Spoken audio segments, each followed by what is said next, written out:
Welcome to the Uplift. We have a great show for you today and a great cast of characters. A woman using her hobby to honor her son and help others. A teen who uses a silly gesture to boost the spirits of seniors. What is it, you ask? We'll tell you.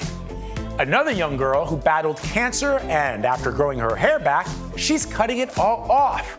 Plus, we go behind the scenes of the Monarch Butterfly count, and there's some good news for the entire species. And meet a blended family who has been through a lot, but their story isn't just one of challenges, it's also about resilience and love. All that coming up on The Uplift.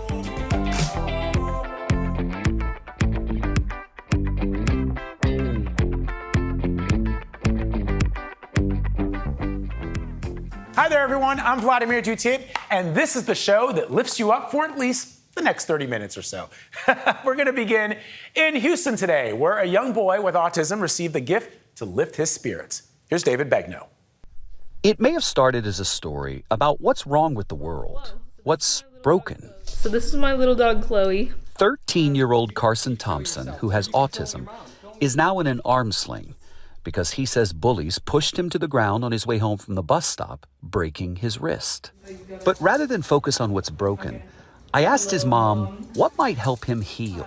All right, let's go. And she said, well, if he could meet a video game designer, that would make his day. So one tweet and about a dozen phone calls later, we arrived in Houston to give him the best surprise yet.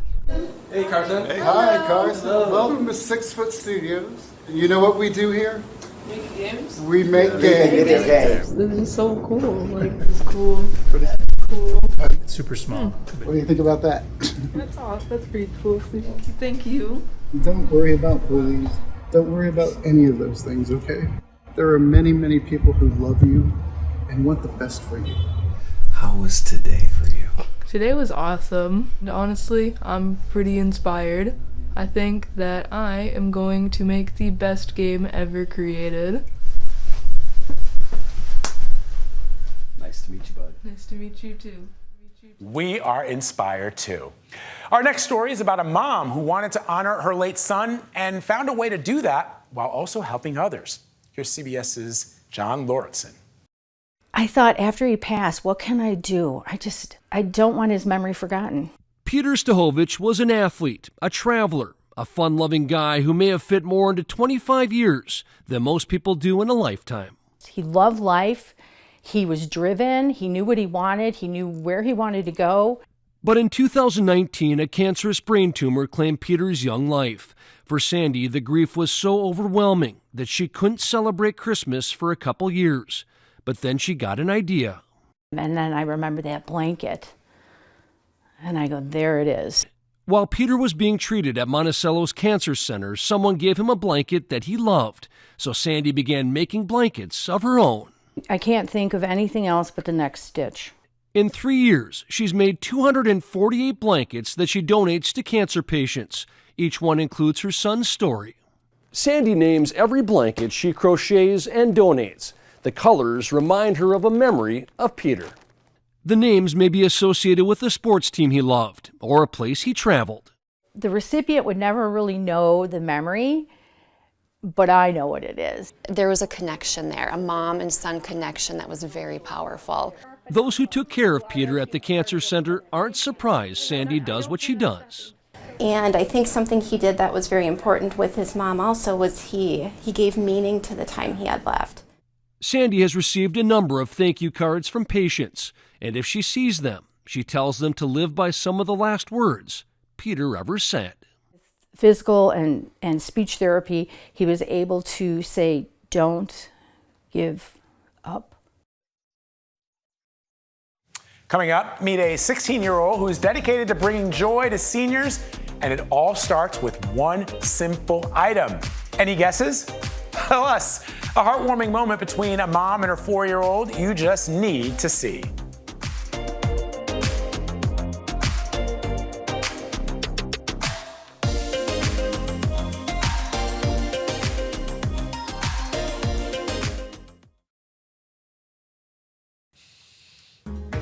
Welcome back to the Uplift. We now have the heartwarming videos you need to see, starting with this one.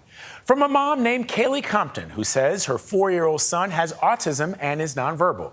So she was shocked to hear him say this for the very first time. Take a listen. Say mama? Mama. Mama.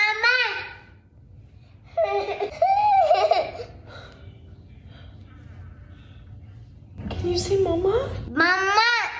Mama. Wait, yes. Well, what are you Am I mama? Kaylee says she has been dreaming of that moment, and after he said it once, she got out her phone to film it because she did not believe it was real, but it certainly was, and it was beautiful. All right, we now introduce you to a teen who found a simple way to boost the spirits of seniors in living facilities. Here's CBS Sacramento's Sakura Gray. Clubs, gloves, and golf balls. When heading out on the golf course, those are usually some of the essentials. But for 16-year-old Elle Gianelli, there's another thing to add to the checklist. I play in silly socks. I think it lightens my mood, and it's just a little good luck charm for me. It's her signature look. Every time she looks down, it's a reminder to keep on smiling. In 2020, that reminder was more important than ever. Just a few weeks before the world shut down, Gianelli went on a field trip to a senior living facility. Just a 7th grader at the time, Gianelli was touched by her interactions with the residents. When the pandemic hit, she knew she needed to do something for them. What's something I love that brings a smile to my face and might bring something to others, and that was silly socks. She created Socks for Seniors to send fun socks to local nursing and assisted living facilities. 2 years later, she sent over 3,000 socks to facilities across the nation. She includes a note with each pair of socks, sharing her contact in case any seniors need someone to talk to. Along the way, she's gained several pen pals. And they wanted me to finish the back for them, and so we sent it back and forth to each other. At just 16 years old, Gianelli has been featured in TV interviews, even appearing in People magazine. But the reward of Socks for Seniors is much more than that. And hearing like the response, hey, I just wanted to let you know that gentleman we posted yesterday, he passed away today.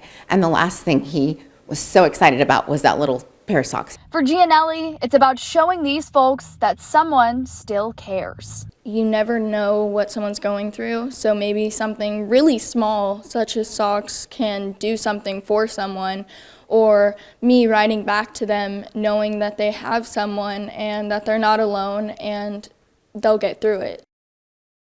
People like you, they will get through it. Coming up, a young girl decided to cut her long locks to donate to patients with cancer. And for her, the decision was personal.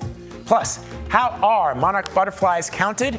We will show you and give you an up-close look at the beautiful but endangered species.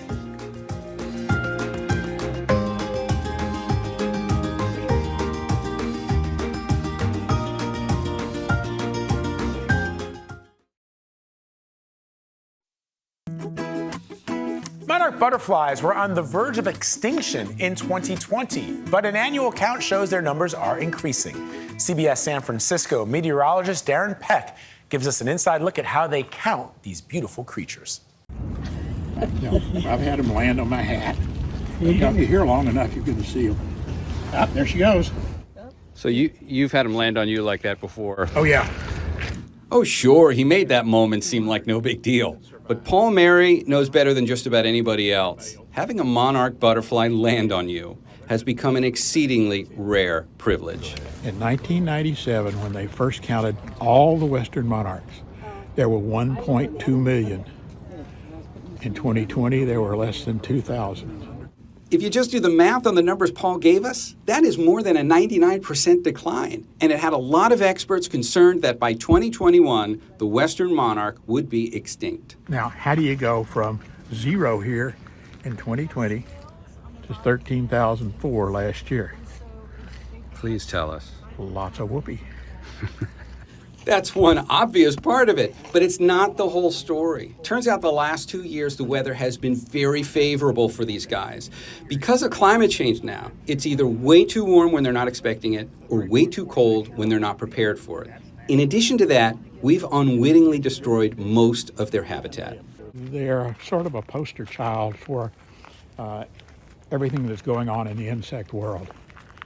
The bottom line on this is, if you can't find enough to eat because the wildflowers you rely on are gone because we've put so much other stuff there, you're not going to be able to survive the winter. Oh, what do you think? Anywhere. What do you think did that one in? Starvation. Starvation. That's Here.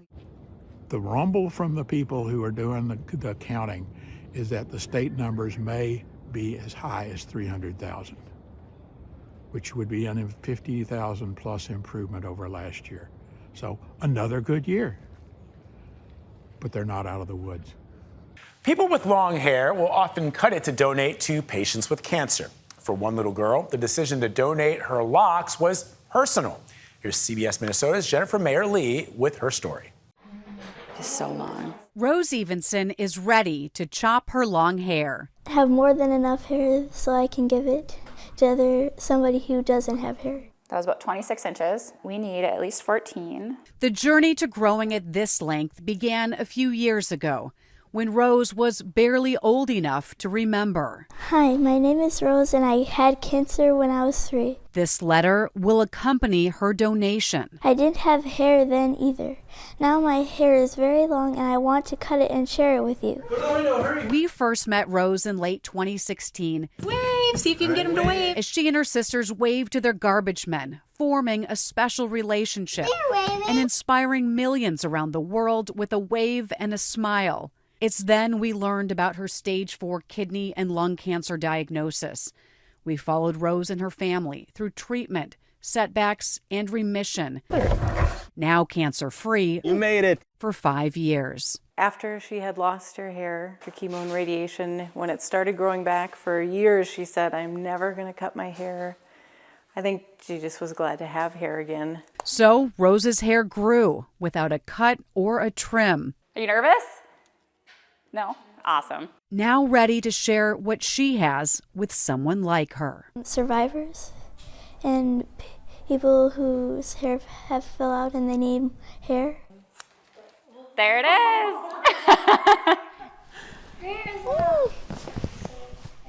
That's awesome. Can you believe you're holding your hair? We know what it's like to receive when you're going through that tough time. Her mom and sisters looked on, watching the transformation that's a symbol of their journey. 4, 5, 6, 7, 8. It was exciting, but I didn't expect to be emotional. The hair, after it grew back, has just really been a reminder of God's goodness to us during the whole journey and that we've come this far. There's so many of them. Rose knows where her donation is going. Another kid. What do you think about that? Is that special? I am 9 right now, almost 10. I hope you enjoy the wig I have given you. Maybe someday you could share your hair with somebody else. Love, Rose. Love it. Up next, meet the blended family who have been through many challenges, but thanks to their love and the kindness of strangers, they show the power of resilience.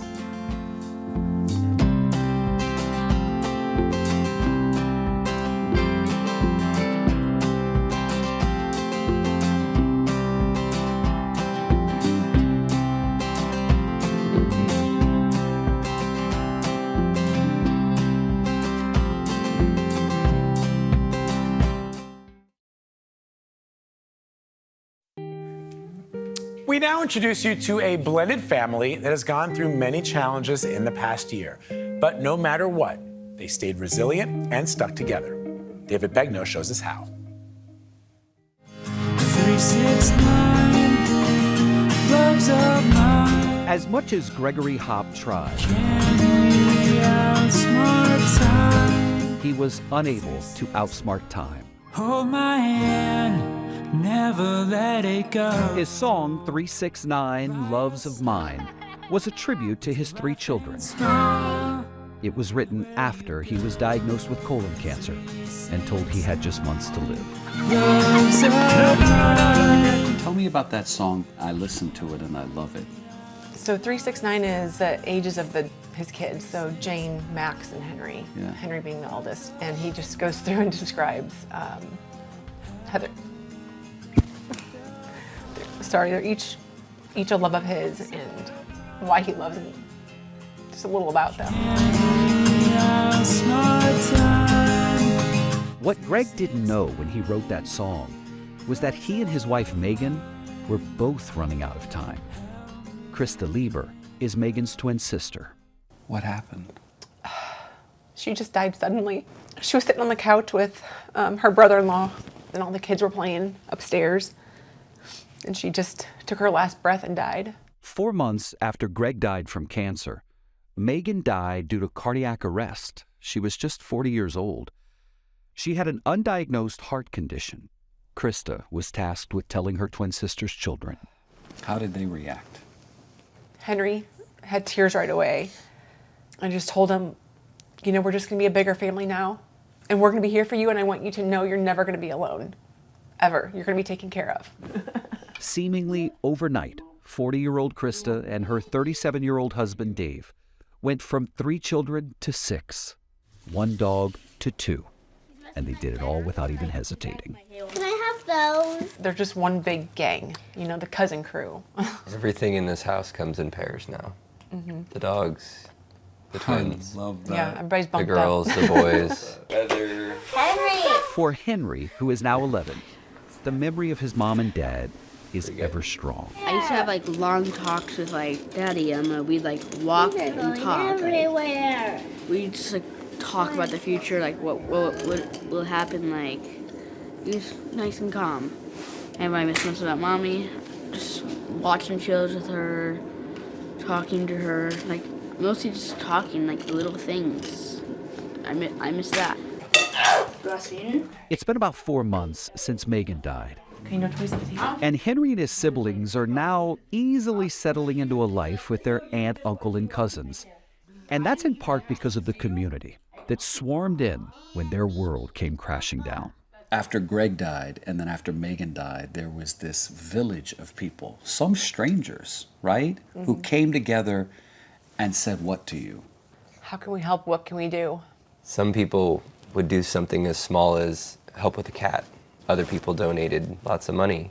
There was nothing too small and nothing too big, and it all added together to like be this kind of unified front of stability for the kids. And because of that support, in the midst of insurmountable grief, there has been joy.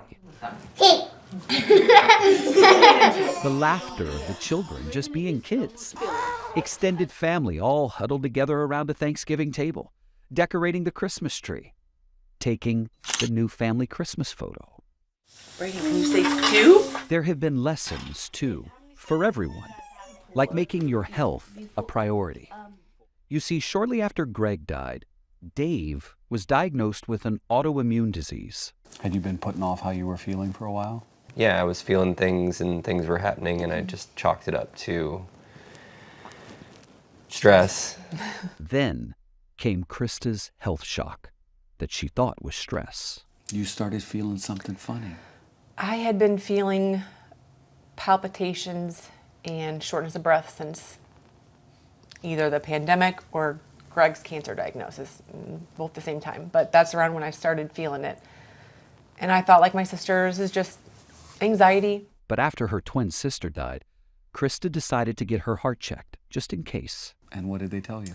I have long QT syndrome, which is your heart has an electrical conductivity issue. It can cause sudden death, fainting, seizures. I told Dave, my sister saved my life. You know, I say her death was not in vain. There's a bigger picture here. And how old are the twins?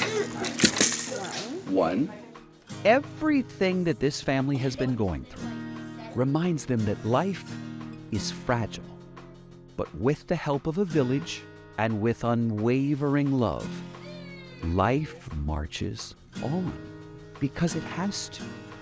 Because the alarm clock still goes off in the morning, the school bell still rings. Watch out! Beyond the grief, the Hop kids have found happiness in this home.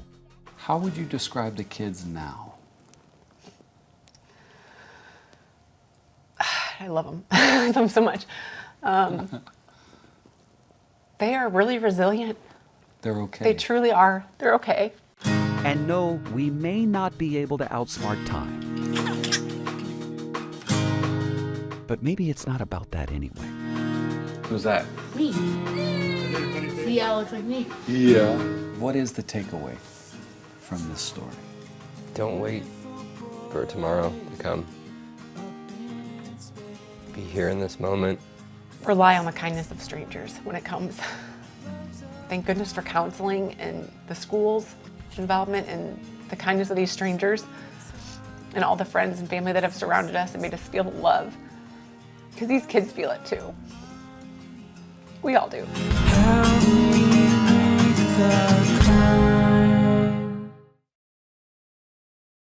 A beautiful story, beautifully told by David Begnaud. That is our show. I hope this news brightened your day and lifted you up.